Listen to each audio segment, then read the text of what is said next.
그 미어샤이머를 고른 이유에 대해서 잠깐 이야기를 하고, 그 다음에 여러분이 어떻게 공부하면 좋을지 이야기를 짧게 하고, 그 다음에 오늘은 1장하고 2장의 이론 파트를 좀 할 건데요.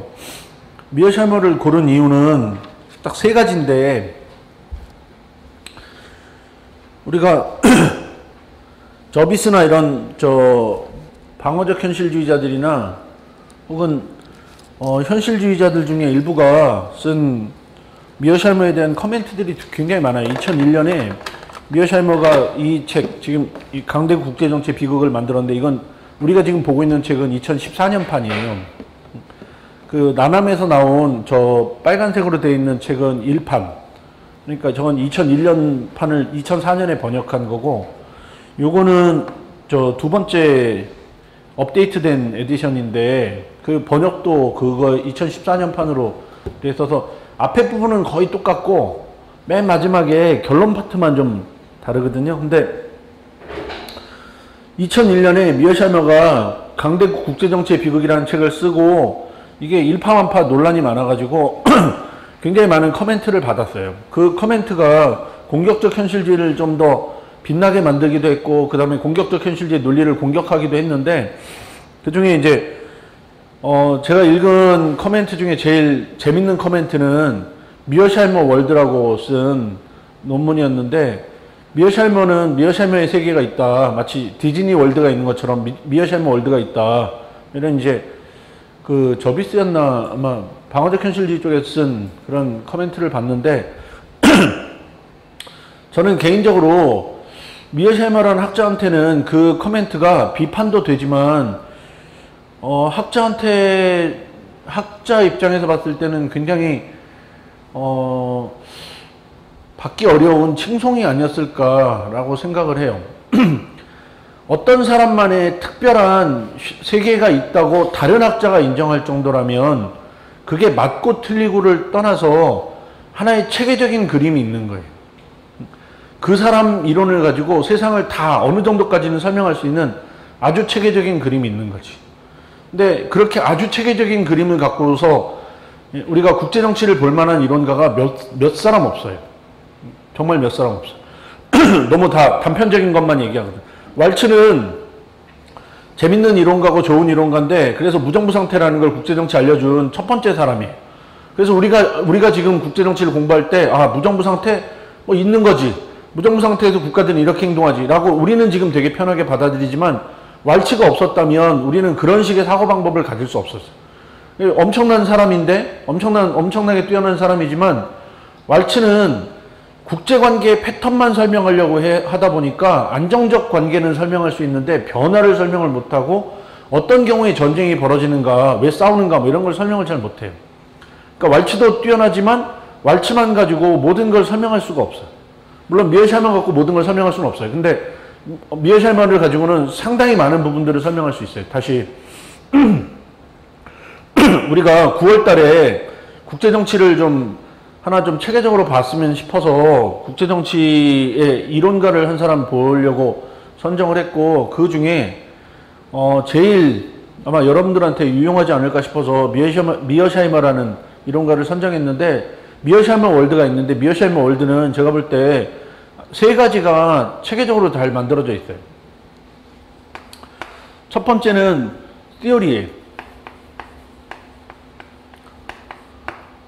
오늘 할 부분인데 1장과 2장에서 미어샤이머는 아주 체계적으로, 그리고 이 양반이 유태인인데, 아주 똘똘한 유태인인데, 이 양반이 중간중간에 공격받을 만한 부분들을 어떻게 매니퓰레이션 해가지고 어떻게 자기 합리화를 했는지를 배울 수 있어요. 여기가 이제 첫 번째 티어리예요. 로직이 되게 좋아. 그래서 미어샤이머 월드라고 부르는 이유기도 한데, 티어리가 있고, 두 번째는 이 이론을 가지고 여러분들은 저하고 이제 2주차, 3주차 가면서 뭘 배우게 될 거냐면, 이걸로 히스토리를 해석하는 방법을 배울 거예요.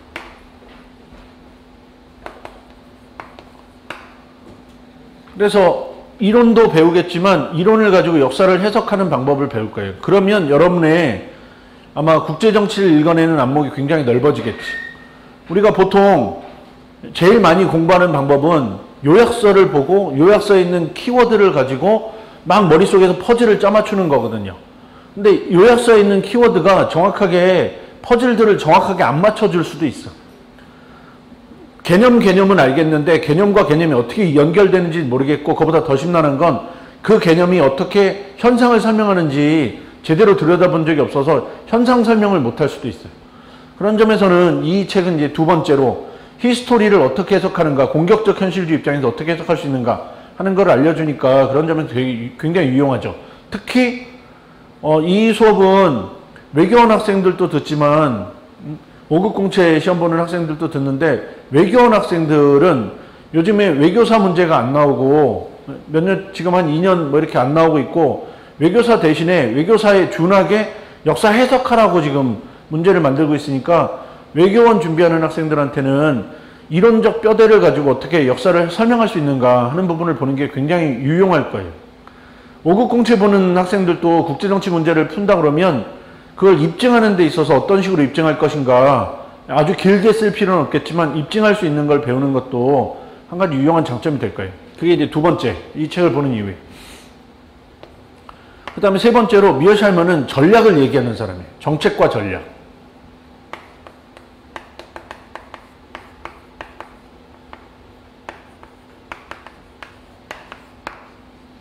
폴리시가 있고 어쩌어쩌 하면 좋겠다, 봉쇄 정책을 짜면 좋겠다, 인게이지먼트 정책을 짜면 좋겠다 하는 폴리시가 있고, 그걸 하기 위해서 어떤 전략을 짜면 좋겠냐, 균형화 정책을 하면 좋겠냐, 아니면 피 흘리기 전략을 하면 좋겠냐, 아니면 벅패스 할 거냐, 미끼를 던질 거냐, 뭐 이런 세부적인 전략에 대해서 얘기하니까 여러분들이 나중에 답안지를 만들 때 맨 마지막에 최종적으로 답안지의 마지막 손질이 뭐냐면 전략이거든요.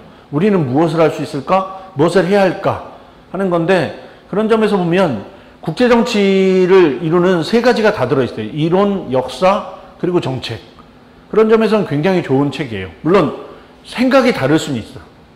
미어샬머하고 좀 생각이 다르고, 읽다 보면 거부감이 좀 들고, 논리적으로 거부는 하고 싶은데 거부 못하겠고, 규범적으로 막 짜증나고 막 이럴 수는 있는데, 어쨌든 생각은 다를 수 있겠지만 체계적으로 설명할 수 있다는 점하고, 그런 점에서 우리가 배울 수 있는 건 굉장히 많아요.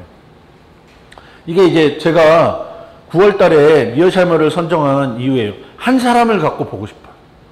그러니까 여러분들이, 제가 그동안 필독서 강의에 국제정치에 국제분쟁의 이해라는 것도 한번 봤고, 왈치유라는 책도 봤는데, 왈치유는 이론가들을 짝짝짝 나눠가지고 어떻게 정리했는지에 관한 거예요.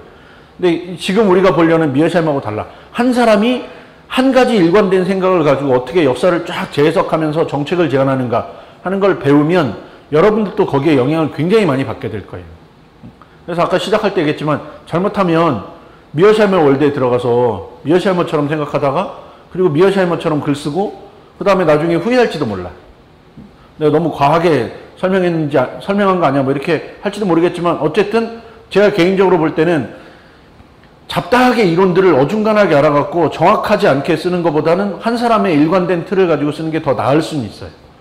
그래서 한번 쭉 배워보는데 이만큼 유용한 책도 없을 것 같아서 한번 좀 들여다볼 생각이고요. 굉장히 재밌는 책이고 논리적인 책이라서 아마 다른 책들보다는 훨씬 덜 지루하지 않을까 이렇게 생각이 들어요. 일단 책을 선택한 취지는 저 세 가지고, 여러분이 공부할 때 입장이, 제가 볼 때 두 가지 입장이 있는데, 아마 그 중에 여러분이 택할 입장은 굉장히 명확할 것 같은데, 첫 번째는